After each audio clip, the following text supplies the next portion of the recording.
Hi, welcome to a first impressions review of the new Siglent SDS1000X series oscilloscope. Quite excited about this one. There's been a lot of anticipation because its feature set and value for money looks pretty darn impressive. Thanks to Charles Holtham at Trio Test and Measurement. He's the only one in the country who's got it. He just got it and he just loaned it to me to check it out for a little bit. So let's take a quick look at it. I believe there's only like a couple of people in the world who have got one of these puppies. So you can order it now, but nobody's actually got stock yet. It's coming very, very soon. So as you can see, it's a basic 1 gig sample per second, 200 megahertz dual channel DSO, equivalent to basically the Rigol DS2000 Series, which will do a bit of side-by-side comparison. I've got one of those, so we'll do that shortly. But the exciting thing about this is that it is 200 megahertz for, wait for it, $659 US.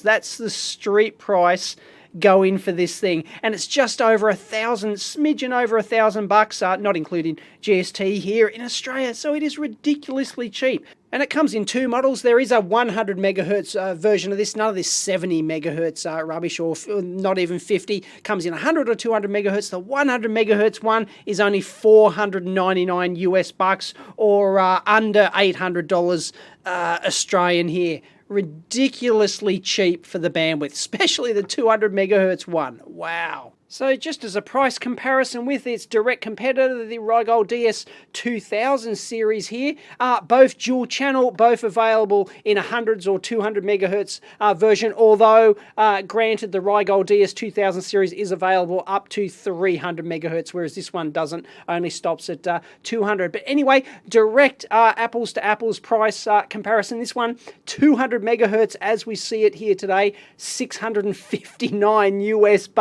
The equivalent 200 megahertz that I've got here, the DS2000. This is a slightly older one. This is not the A version. Anyway, they're practically identical. This one is $1,790. So the Rigol is 2.7 times the cost for the equivalent bandwidth, and these are street prices from the same supplier. And the 100 megahertz version of the Rigol, $794, basically $800 compared to $500 for this one. Basically 1.6 times the cost. So great bandwidth bang per buck here, assuming it's any good. Let's take a look at it. And just for kicks, if you want to see size comparison between the Rigol DS1052Z with its 4 channels, it's not a huge amount wider, and it's maybe, I don't know, an inch taller. Now, first up, in terms of build quality, it feels and looks really quite solid. It actually looks pretty jazzy, pretty well designed. All the buttons are pushable, so we'll see if those center later. It's got reasonable feeling tilting feet on it. It kind of does the business, doesn't tip over when you hit the top there. And soft power button. It's got USB on the front to save. It's got a reasonable carry handle. And on the back, we're looking at a wave gen option, pass fail, trigger out, USB and Ethernet as standard as well. Excellent that everything's coming standard with Ethernet these days. And as you can see, it's hot off the production line. It's one of the first units. I don't even know if it's a production unit. Actually, it could be like a pre-production run or something like that. Anyway, interesting that they've got the calibration sticker sort of embedded in there. That's interesting. And the bottom of it's got nice big rubber feet at the back. It's got rubber on the front as well if you don't use the tilt-in bail like that. And the rotary encoders feel pretty good. There's no indents in the other controls, and I guess I kind of prefer it that way. No big deal at all. I like that it's got the dedicated intensity adjustment control on here, and everything seems actually quite well laid out on it. I mean, we've got our 2 individual vertical controls for each channel. They're specifically lined up right on the B and C's. Very, very nice. Our horizontal here, this is interesting. Our horizontal is lined up with our external trigger. I probably would have put the trigger in there and put the horizontal over there perhaps. It's neither here nor there. But the grouping of the controls, very nice. We've got our run stop right up here, exactly where you want it. It's got both an auto setup and a default one. I would like to have seen maybe the auto setup recessed, but yeah, you know, I'm not an auto setup fanboy. I'm a bit old school in that respect. Yes, it's got a wave gen option. This one, the hardware's in there, but it does not have the software option, so we can't do that. It's got optional serial decode, which is a software option. And why they have the digital button there for the MSO version when the hardware physically does not have it and you can't upgrade it, I don't know. Anyway, nice grouping of the menu buttons here. We've got a history button for the segmented replay. We'll take a look at clear sweeps, dedicated clear button, default, factory default button, cursors, measurements, everything. It's all there. It's a rather nicely grouped and laid out front panel. Don't mind it at all. And yes, it does have a fan on it, but it is not as loud as the Rigol DS2000 series. I can't really get good quantitative measurements here in the lab, but yeah, it's pretty quiet. It's not that bad at all. Standby power consumption, 8.8 watts. Are you kidding me? You can fly to bloody Pluto on 8.8 watts. Let's have a look at the apparent power, 17.4 watts. Awful standby power consumption. Oh, goodness. 12 watts when it's booting up. Still going. 14. It's saying nominal 50 watts on the back, but yeah, 22.2 watts operational. 23. There we go. As a comparison, there's the Rigol standby power consumption, 1.6 watts. That's what it should be. All right, boot up speed comparison. Here we go.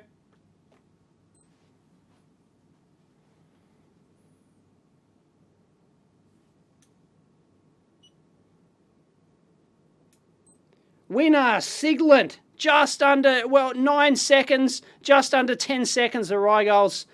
Still going. There we go. Now, of course, there's one glaring omission in that it doesn't have the auto probe detect for your ×10 probes. But hey, neither does a Rigol. And hey, this is a $500 scope, so you don't really expect it to have it. But killer.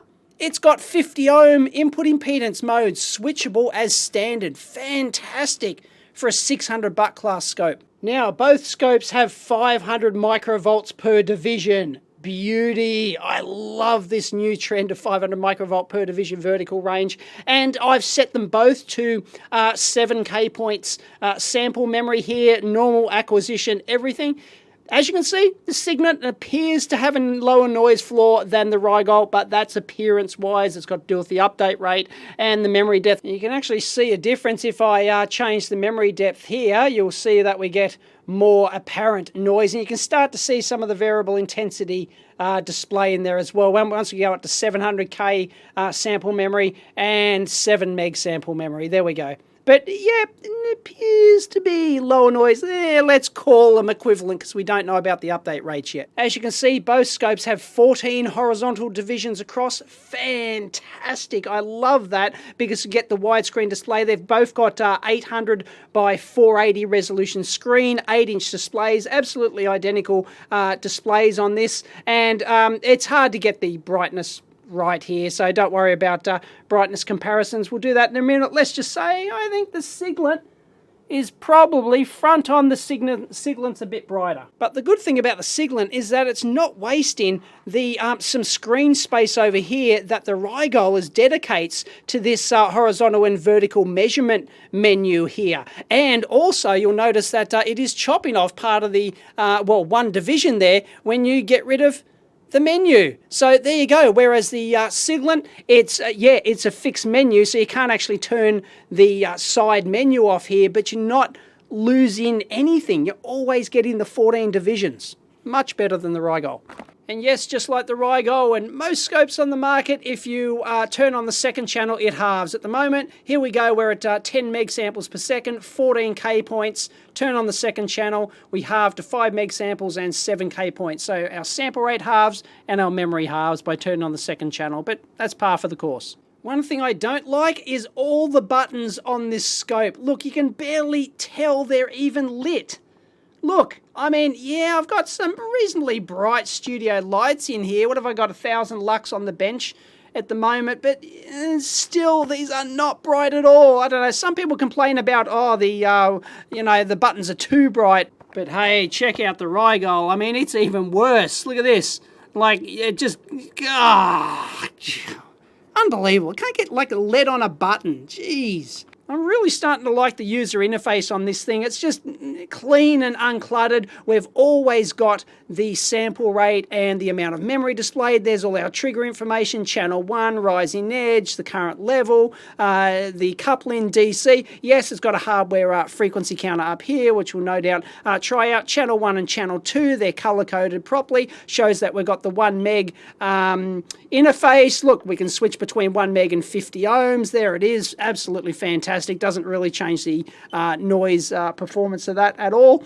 And it's telling us our current vertical offset as well. As I said, you can push those to center those back. There's a little bit of offset there on channel 2. We might be able to calibrate that out, but you kind of sort of expect that on 500 microvolts per division. Now, one interesting thing is that when you turn the control like this, you get this for a couple of seconds telling you your positional offset, and that's actually kind of nice. I don't know whether or not in continued use it might be annoying. I'm not sure if you could turn it off, but it's kind of a nice feature, and then it just pops away.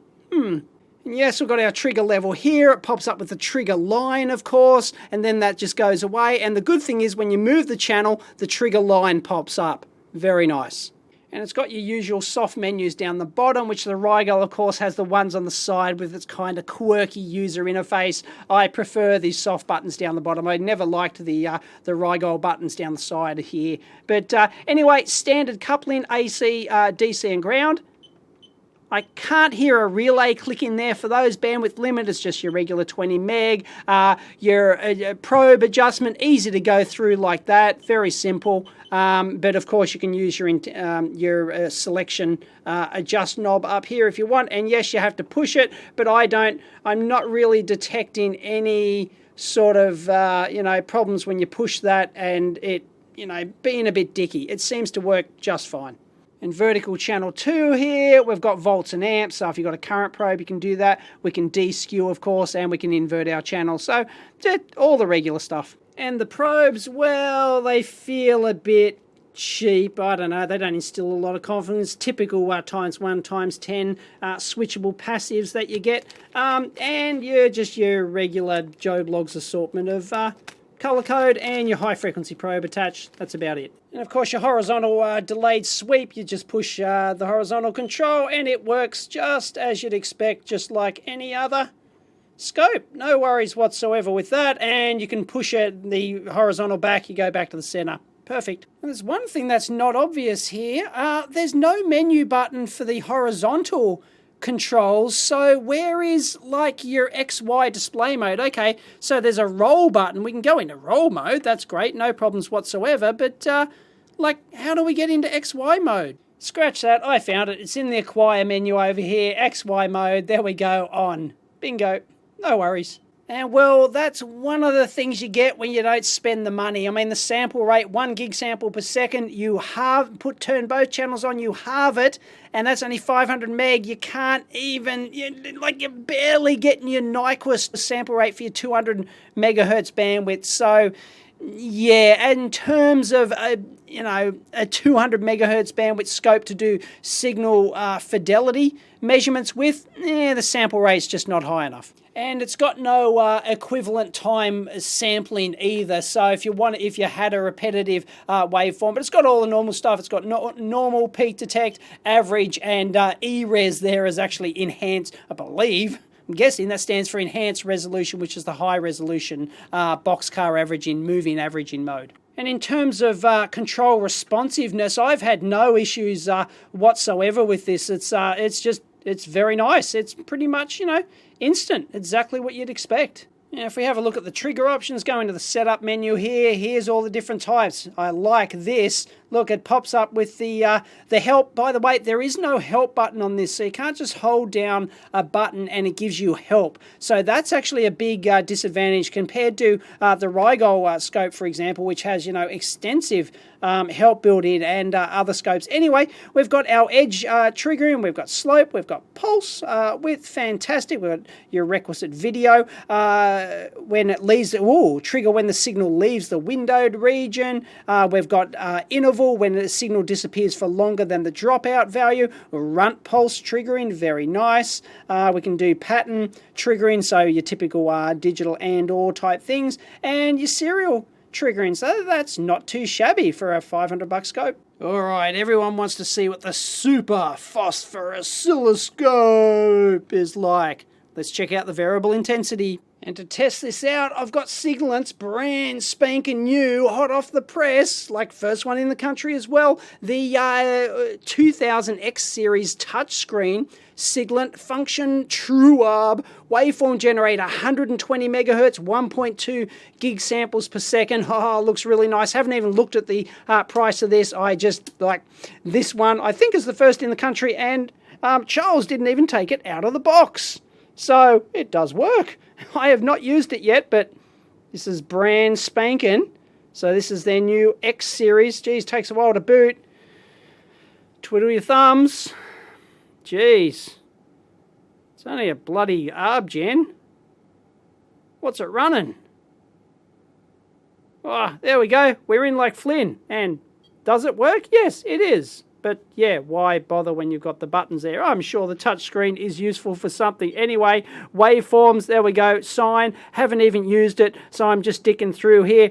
We want, we don't want modulation, we want frequency, we want 1 megahertz, thank you very much. So this is literally right out of the box. How easy is it to use? We want AM modulation, fantastic. Internal source, AM depth, we want 100%. Yes, we're at 100% already, no wuckers. And that's it. At a frequency of AM frequency, we want 1 kilohertz. That's my standard test signal. And Bob's your uncle. We turn the output on and ta-da! Here we go, let's check it out. We'll see if the auto set can handle that, shall we? Just for kicks. Most don't. Oh, well, it's triggered, but yeah, it's gone in. But there we go. There's our signal. It will take some triggering. Most scopes are really picky with this. That's actually not too bad at all. Go out. Oops. Hey, we've got some alias in there. But that will be because we are not on... well, see, this is actually another, I guess, annoying. Actually, it is a bit of a fail. It doesn't have auto memory depth. You've got to manually select it. And you'll see that we can, here we go, right? If we go right out like that, you can see that we're now getting that with 14 meg points, no problems. And of course, with only 14K points, it's just going to alias. It can't do it. So 140K and 1.4 meg, but there's no auto memory depth selection. That's pretty disappointing. But hooly dooly, take a look at that display. That variable intensity display looks really good. Is there another annoying thing I've noticed is that the variable intensity display knob doesn't do anything when it's not selected, when it's not available as a selection for scrolling through menus or whatever. I reckon it should switch to the intensity adjustment, but to do the intensity you've got to go into display persistence, and then you've actually got to go into intensity, and then you can dick around with it like that. But anyway, yeah, that's kind of like a user interface fail, I think, but geez, this display looks nice. So I've stopped that, and that's a pretty decent variable intensity display. I'll tell you that for nothing. Look at that. It's not probably, it's got 256 levels, but you can see it's probably, let me compare it with the Rigol, and you see the Rigol is still the duck's guts in that area, but this is pretty close. I've got no problems with that at all. That's nice. Just look at the sharpness in there. And here's what I was telling you about with the auto memory depth. Go into the acquire menu here, and when you've got memory depth set to auto, you'll notice that we can't alias on this at all, on this signal at all. The auto memory depth mode just chooses the right amount of memory. It doesn't let you, well, granted, it does have an anti-alias mode, which the Siglent doesn't, but see, even with the anti-alias off, the auto memory depth just handles that, no problems at all. But, you know, if you manually set it to the 14K points, you get exactly the same issue we saw on the Siglent. So, you know, you can force it to do that, but yeah, that's what the auto memory depth on most everyday uses, you can actually leave it on that. You can't do that on the Siglent. You've got to choose your poison. Actually, I'll tell you what, I'm going to stand corrected on this. I think, like, even though you don't get those bits in that, like, you know, those different shading intensity level differences, it's got better shading, but you can actually see horizontal, sort of like horizontal lines through that. It's actually not as crisp as the Siglent. So I don't know. I don't know. It's hard to call, but geez, no, the Siglent's pretty good variable intensity display. That's all you need to know. I've noticed one little quirk. Look at the hardware frequency counter here. It's almost bang on, okay? No, but we're not going to quibble over a couple of least significant digits there. But look what happens when I change the horizontal. Look, it jumps down to 990 and 970, 963. It jumps all over the shop until it eventually comes good again. But for a second or two there, changing the horizontal, it fails. So, yeah, you kind of sort of get the same thing on the vertical as well. Just change it by, you know, like 500 kilohertz, 700 kilohertz or something. But that's interesting. Not sure what's going on there.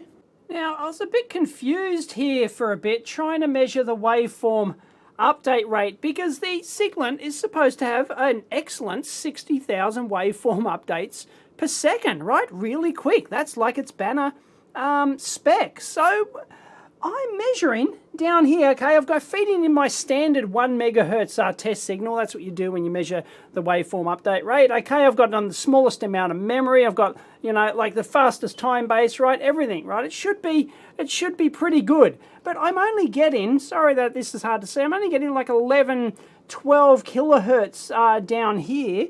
And so what the hell is going on? Look, regardless of what time-based setting I put on there, okay, it's, you know, once you go down to the lower settings, of course, it's going to be, you know, it's going to jump out to, you know, 2 kilohertz, you know, 2,000 waveform updates per second. It's going to get slower, but on the fastest horizontal time-based setting, that's the best I could get. Unfortunately, I can't make that frequency thing bigger. I thought there was an option. Anyway, that's about 9 kilohertz. And look, that's only with a single channel. If we actually turn the second channel on, it basically halves. So there you go, waveform update rate halves with the second channel. Now, but where's our 60,000 waveform updates per second? I couldn't get it, and then I figured it out. If you go into the display persistence menu here, we can go into the type, and we're on vectors at the moment, okay? If we change to dots, aha, look at our update rate. Bingo. We're at 20K now. Okay, so at the fastest time base, we're at 20 kilohertz, 19 point something, 45 kilohertz at 5 nanoseconds per division, 25 kilohertz, and 25, if we go down, bingo, look, we found a sweet spot at 50 nanoseconds per division with the lowest memory depth of 7K, but it's down to 700K points because of the 1 gig sample per second, and bingo, we're at 71 kilohertz. So it does exceed its spec, but only on basically one range. That's it. One horizontal time-based range, and you have to put dot mode on instead of vectors.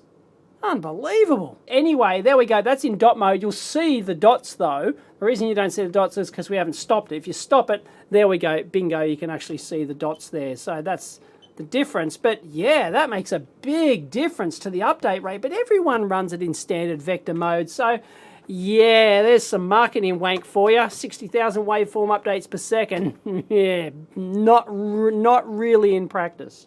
Mind you, the Rigol's potentially worse in this regard. Look, I've now got it swapped around, so we're measuring our trigger frequency out from our Rigol down here. Exactly the same. I found the sweet spot, 47 kilohertz, so 47,000 waveform updates per second on the Rigol here, but that's single channel. Look what happens if we turn on channel 2. Ah, it's shocking. It dropped from that, it dropped by like almost an order of magnitude. 10 times. What the? I don't remember trying that before, but yeah, geez, the update rate of the Rigol really sucks ass when you have that second channel. In that respect, the Siglent's much better. I haven't tried this before, but just like the Siglent up here, the Rigol does actually change its update rate to whether or not you're in dot or vectors mode. Vectors mode 47, just over 47.1 kilohertz there. Put in dots, doesn't change a huge amount, but it does actually go up a bit to 52.7. And just like the Siglent, you do need a sweet spot there. So even like at the fastest time base rate, 25 kilohertz, there we go. 16 kilohertz, 10, and then bingo, you find the sweet spot in the time base based on the memory depth acquisition and all that sort of stuff, that you get your highest update rate. So the verdict on that one is, the Siglent, I'd say it's got to be slower, because in normal vector mode that everyone uses, it doesn't get anywhere near its claimed 60,000 waveform updates per second. So whereas the Rigol at least keeps up that performance. So yeah, but still, this is not a slow scope. So we'll actually try some glitch pulses on this and have a look. Now let me show you a very cool feature. We can actually measure, well, hopefully confirm, I haven't tried it yet, the waveform update rate of this thing using the history display mode. Now, we've got that 1 megahertz signal on a time base, which is giving us around about 10 kilohertz there. So pretty darn close to 10 kilohertz trigger frequency. Let's see if we can verify that.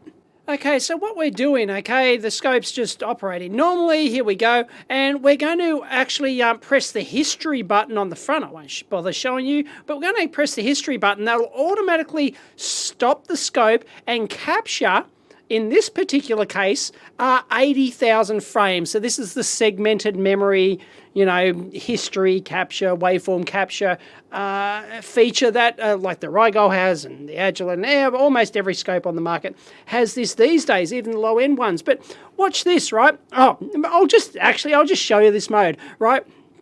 If we have a look at the, I'll show you the knob here, and we can see that we can actually scroll through, and you can see slight changes on the waveform there because it's the same waveform every time, but it can go through nice and smooth. But look at the velocity control of this thing.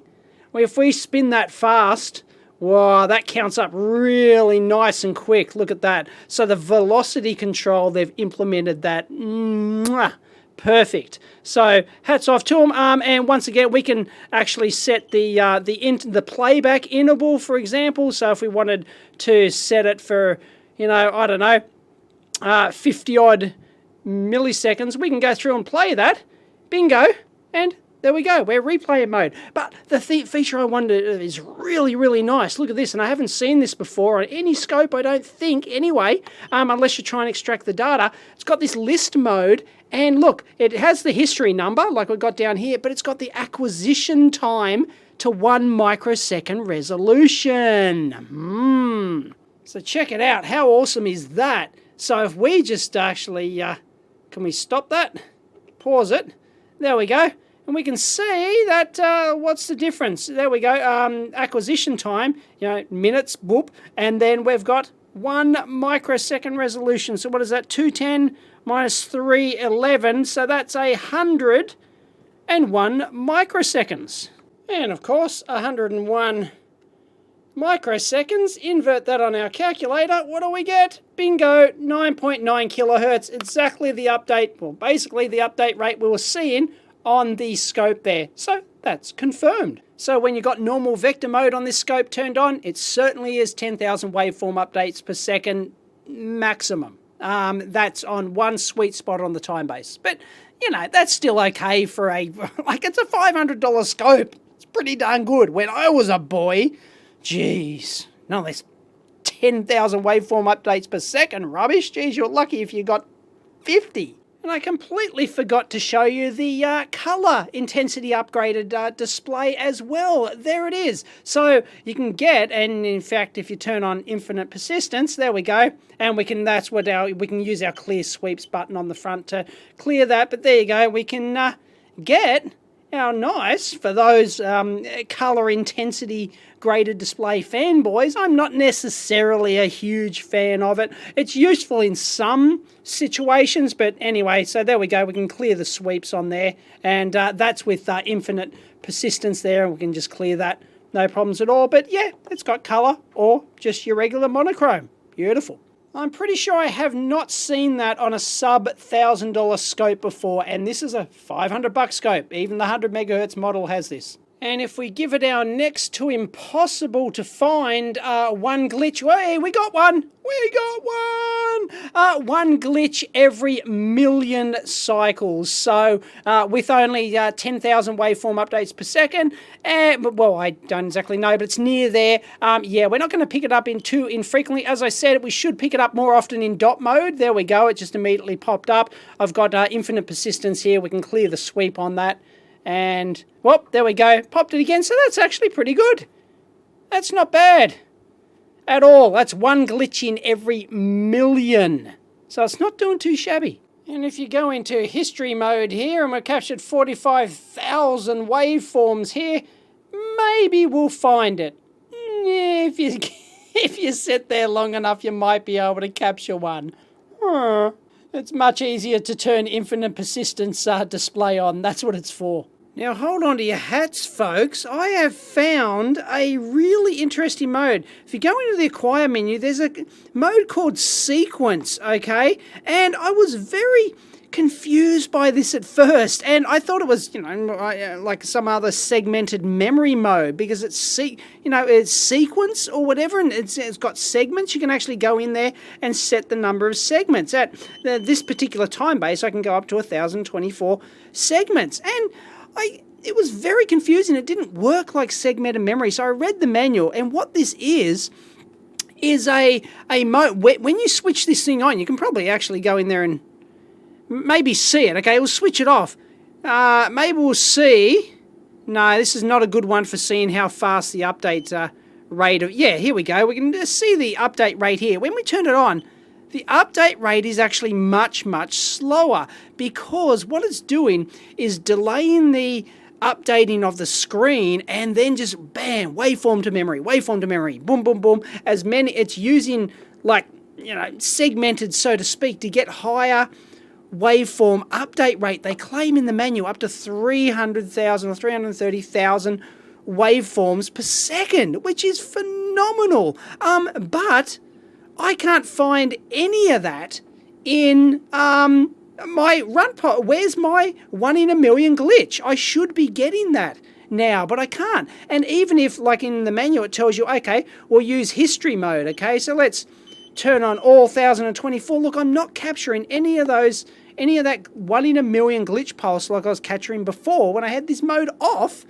with 10,000 samples per second. It's crazy. So even in history mode, if I go bam, like that, okay, we've stored our 1024, I've checked that that matches up, and we can actually replay that, and, oh, here we go, start from 1, replay it, and I still haven't captured anything, but it actually does. Check this out. It actually does have the update rate, in fact, faster than what they're claiming. I'm getting now 446,000 waveform updates per second, and that'll actually change if I adjust the time base. That was on 50 nanosecond time base. That seems to be the sweet spot. It's 357 kilohertz, or 357,000 waveform updates per second, and that seems to be the sweet spot. But wow, that is a ridiculously fast waveform update rate, and it's sure enough, in here, it does the business, but it doesn't capture a 1 in a million glitch. You'd expect to see it all the time, but it's not there. Why? Bizarre. I don't know what's going on. And we can turn our list on, and, well, what are we down to? 3. Okay, we're down to 3 microseconds. 3 microseconds per waveform update. And sure enough, 3 microseconds, you can do that in your head. There you go, invert that on calculator. Sure enough, 333,000 waveform updates per second. And you can actually see the functionality of this mode when I change the number of segments I set. Look, I can change that to 1, and then we get 1 pulse like that, okay? This is the trigger out, okay? No problems whatsoever. So it does the 1 trigger, but look, we'll go to 2, 3, and then we increase the number of pulses. And that is at that frequency of 357,000 waveform updates per second, okay? So that's, look, that's great. So you can actually see that working in real time, which is fantastic, okay? But I'm not seeing my glitch on here, and it doesn't matter whether I'm in dot mode, vector mode, or whatever. And of course, the penny just dropped, like, duh, it really is too late. Yes, it is 10:20 p.m. on a Friday night. Isn't that sad? Duh. Of course, yeah, we are getting our, well, in this case, well, time base there. There we go. We can get actually 400,000 waveform updates per second.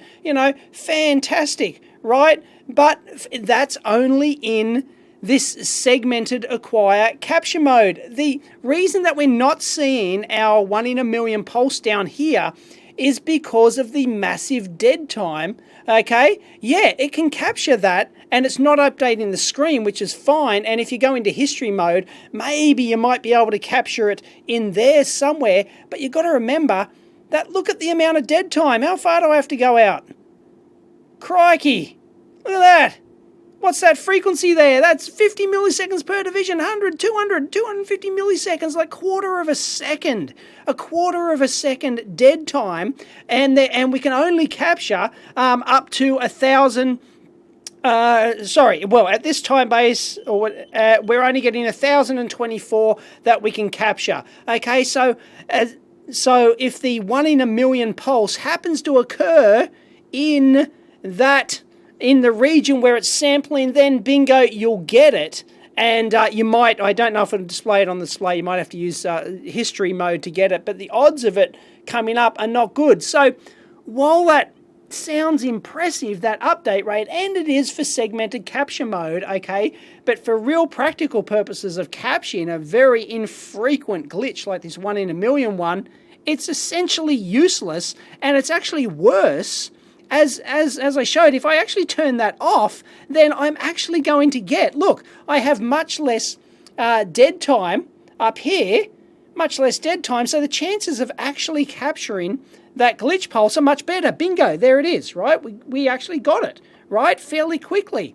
So, yeah, it's a case of faster update rate, not necessarily better. It's all about the dead time. And if we have a look at serial decode on here, I've got set I2C bus. It's just outputting some data. This is just a demo signal, and it seems to decode it fine and match the same serial decoding on my Siglent 3000X series, which I'll show you here in a second. And yep, just take note of those. And here it is actually live updating on the signal here. Just note the second one there. It's 2, 4, 6, 8. It's slow updating. Let me show you that on the Siglent, because this does not have real-time hardware updating, so it's not going to be able to decode it in real time. Now here's the Siglent on the live signal, and as you can see, it's actually counting up there. I think it's 1, 2, 4, 8 sequence there, and so it's capturing the data, it's decoding it okay, but the Siglent 3000X series here has real-time hardware decoding. So there's no software overhead at all, so it can capture and decode all the data in real time. Whereas the cheap Siglent and other scopes that don't have hardware decoding can't do that. There's one interesting little quirk here. If you actually hit, I've fed in another signal into here instead of the I2C, but I'm still in serial decode mode. Can we actually see that button? Geez, I don't know. No, I don't think it's on, actually. Yes, that's weird. Actually, I was in serial decode. Oh, okay, serial decode is just for that. Anyway, if you press auto setup here, check it out. it doesn't actually take you out of decode mode or various other modes it won't actually take you out of. When you do auto setup, if you want to actually, it's because it's got the default button here and auto setup keeps some certain modes, and I haven't gone through all various combinations to find out. Now, default actually won't do that either, which is rather weird, but default will actually reset some other modes to take you back. So you still have to go in there and manually disable the event screen here. Oh, actually, hang on, folks. I found a firmware bug. Look, I can't turn the list display off or on. Look, doesn't it's off. The list display is off, but it hasn't vanished. So what the hell is going on? Auto setup, press default. Default should go back to like the default mode that presumably you can set up. I haven't tried to do that, but I can't get rid of this list display now. Yeah, seriously, I cannot get rid of that list display. It is locked up. So it looks like, I haven't tried to repeat it, but it looks like if you go do your auto setup or you, I did auto setup while in list mode, it stays there. Weird. I think I'm going to have to turn the scope off. I can't see another way to do it. I really can't. Decode is off. I'm triggering on, basically I'm back to edge. Everything's hunky-dory, but no. So, yeah, I think they need to fix that. Whoops. Okay, what I'm going to do here is have a crack at the runt triggering, because it's got all these nice trigger types, and I've got a signal going in there that has a runt pulse, and bingo, it's triggering off the runt pulse because I've already set it up. And what's nice here, we can go for the limit range, various limit types, and then the next page here, we can set our upper and lower limit. I was a bit confused for a second. I thought I'd have to use the knob up here to adjust that, but no, because it hasn't actually lit up to tell me, no, you have to actually use the trigger level adjustment. Okay, no problem at all. And we can set up our two different levels there for our runt pulse. So we're basically getting something in between there like that. And bingo, we are triggering off that little runt pulse there. So we've got runt pulse there, and we've got a bottom one down here. And we can actually trigger off that one too if we want to. Let's go in and have a look. And there we go. So all we've got to do is go back because that will be a negative polarity. Bingo! There we go. We've triggered off our negative runt pulse. Works a treat. No worries. And let's just do a quick pulse response comparison with the Rigol here. They're both the same 200 megahertz analog bandwidth, so pretty much apples and apples. And I'm just feeding in a 10 megahertz square wave. I've got it 50 ohm terminated. I'm not using the internal 50 ohm terminator, so we'll use an identical matched terminator for both scopes. And interestingly, watch what happens if I turn on channel 2, because we have the sample rate up here. Bingo, we're upsetting the effective bandwidth of the thing.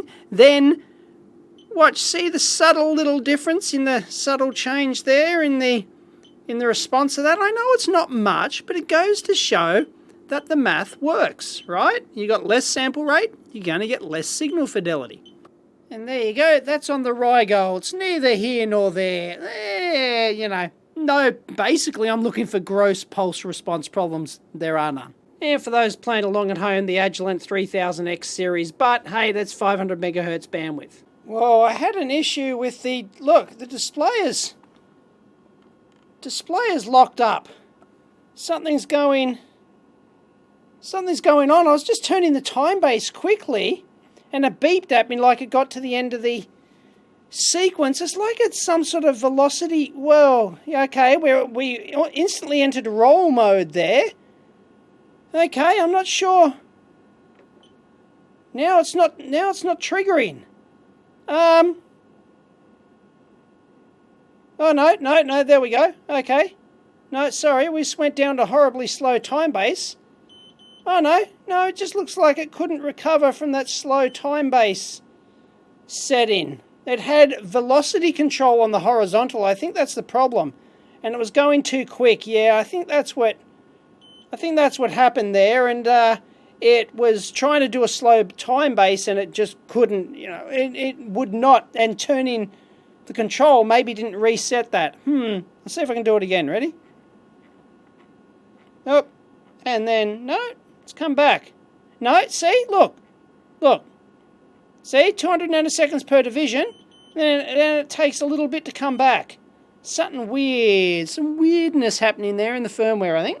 Okay, I thought I'd just sweep the analog input here with my RF SigGen and find the actual analog bandwidth of this thing. None of this rubbish about feeding in a pulse and 0.35 and all that sort of formula rubbish. So we've got 158 megahertz. There it is. At the moment, I've set it to 1 volt peak to peak. So we're looking at the frequency where this drops down to 0.707. It's supposed to have a 200 megahertz bandwidth. And let's... No, we're at 200 megahertz now, and it's basically still the same. So we're up to 250 megahertz, and well, yeah, we dropped through. No, hang on, can't read that. It's a tiny font. I thought it was a 6, but it's not. It's an 8. I should be reading the top here. Here we go. 0.707. Our minus 3 dB bandwidth. Oh, the waveform's getting a bit. How you doing there? But, you know, we're looking at a good 300 megahertz analog bandwidth. No worries at all. That's a winner. But if you're wondering why the waveform looks crap like that, it's not my signal generator. I've got a very expensive Marconi 1.2 gig signal generator, the 2023. It's because if we actually go in, and it's our sample rate, it's that pesky 1 gig sample per second there. It just doesn't cut the mustard. For the, you know, the 200 megahertz bandwidth of this thing. It's a real shame. It's probably the major problem with this scope, if there is one. Ta-da! There we go. We're in dot mode. There we go. And of course, if we stop it, then you can actually see the difference between the vectors and the dots. As you can see, we don't have many dots to fill in the blanks there. And then we've got our sine X on X interpolation, which is we can need to go out of dot mode. More menus than you can poke a stick at. There we go, vectors. That's without our sine X on X. And if we go in here, and we can say, there's our sine X on X. There you go. Magic. Look at that. But, hey, the math works out on the sine X on X. You need roughly 4 times the analog bandwidth in sample rate. So a 200 megahertz scope here really needs an 800 megahertz sample rate. And this thing does have it, the 1 gig sample per second, but only on the 1 channel. If you use 2 channels, it halves. So if we switch to our dot mode and we turn on our 2nd channel, I think we'll be shocked. Look at that. We can't display our 300 meg signal anymore. Oh, goodness. We probably can't even display, probably have trouble with our 200 meg. So there we go. There's our analog bandwidth. There's our 200 megahertz. This thing is supposed to be 3 dB down at 200 megahertz. We measured it 3 dB down at 300, so it's better than what you expect, but that sample rate kills you. It just absolutely kills you. And if we turn it back to vector, okay, you know, but look what happens when we turn on our 2nd channel. Fail, okay? We've got to go down. We don't get a normal looking waveform until about 100, as I said, about 125 megahertz, 1/4, 1 on 4. In fact, that is a brilliant, I like that. I might do that as a separate video, maybe. That is an excellent example of using sine X on X interpolation and why you need 1/4, 4 times the bandwidth in sample rate. There you go. At 125 megahertz, which is that 4 times, everything's hunky-dory. We go over that, and it starts to look pretty crappy. And I haven't actually covered the cursors yet, but the cursors, you know, all your typical stuff is in there. You know, you can go auto track and things like that, and it seems to do the business, so I won't really cover that too much. The measure menu, yes, it does have statistics. Fantastic with the standard deviation and the count, and you can clear that with the clear button on the front here. So that's brilliant. That's all working a treat. And This menu is interesting. Look, we can actually select all the stuff we want down the bottom here. It's a little bit fiddly, and here's where I found that the knob, if you didn't, you know, you got to press it. And they've got a few weird acronyms, like FOV, for example, is our overshoot after the falling edge. And FPRE is the overshoot before falling edge. It's like, what the? Anyway, it's got quite a lot of functionality in the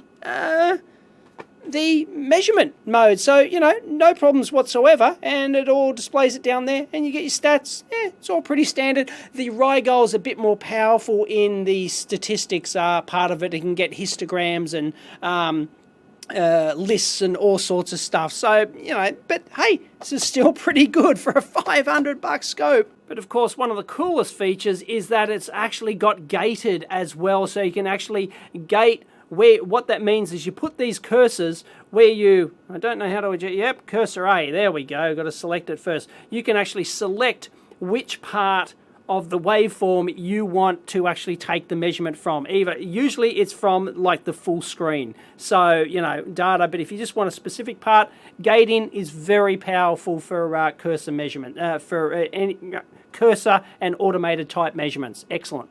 And a quick check of the Math FFT mode, shall we? Let's turn that on.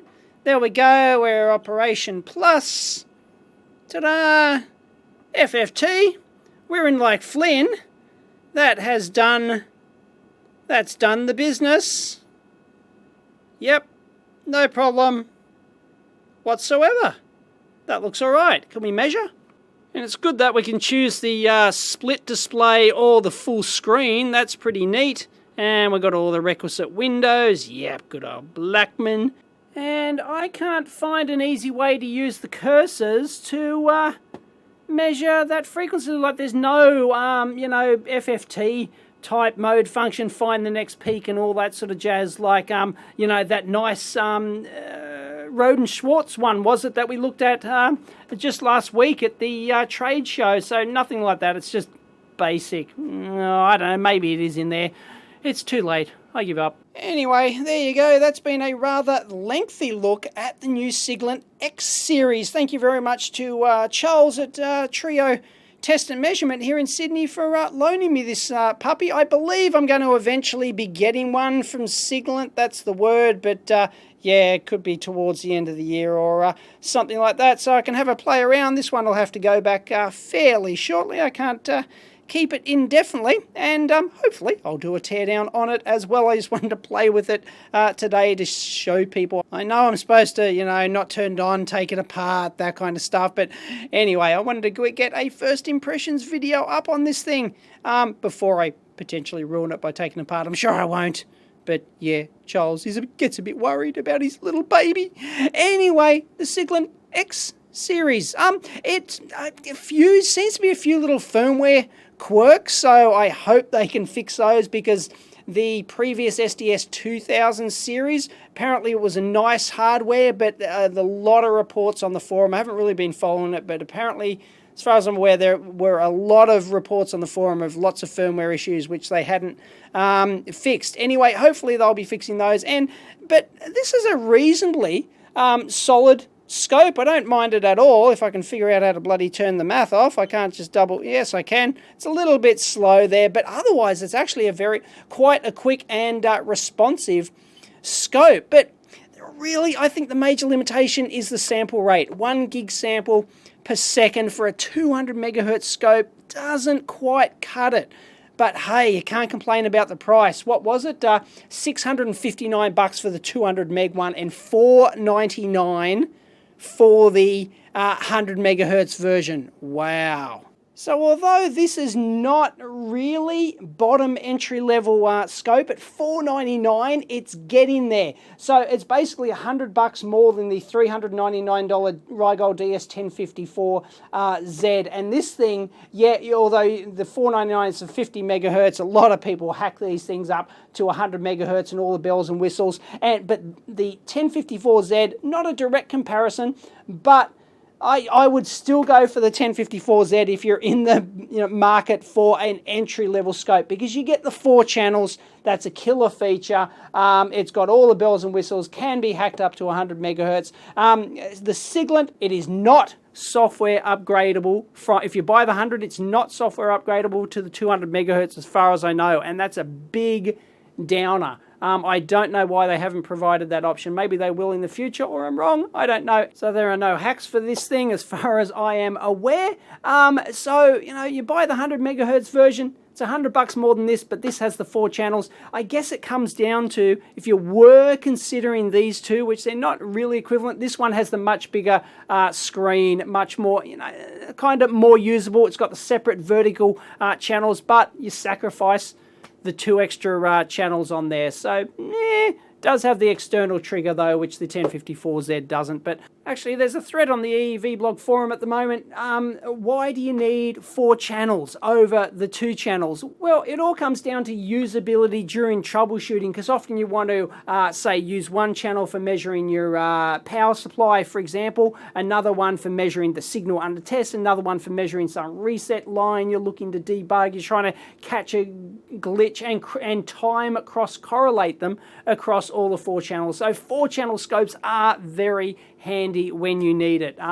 But hey, this is the real competition to the Siglent, and well, it blows it away. It's got basically the same sample memory, 14 meg, but the Rigol has double the sample rate. That's the killer. But this thing is much, much cheaper than the Rigol 2000. So really, if you had to pick between those, I don't know, it's got separate waveform replay and stuff like that, and geez, you can't beat this one for the price. It's pretty good. This one might lick the Rigol, I think, unless you really need that sample rate. I'd probably be going for the Siglent at this stage. Anyway, that's my first impression. I've only been playing around with it for the 4 or 5 hours I've been shooting this video, and had to go home in the meantime, and I came back, so hence why it's late. There we go, 11:30 now. Oh, goodness. Anyway, first impressions, a few firmware issues, but geez, killer price. Shame about the sample rate though. Catch you next time.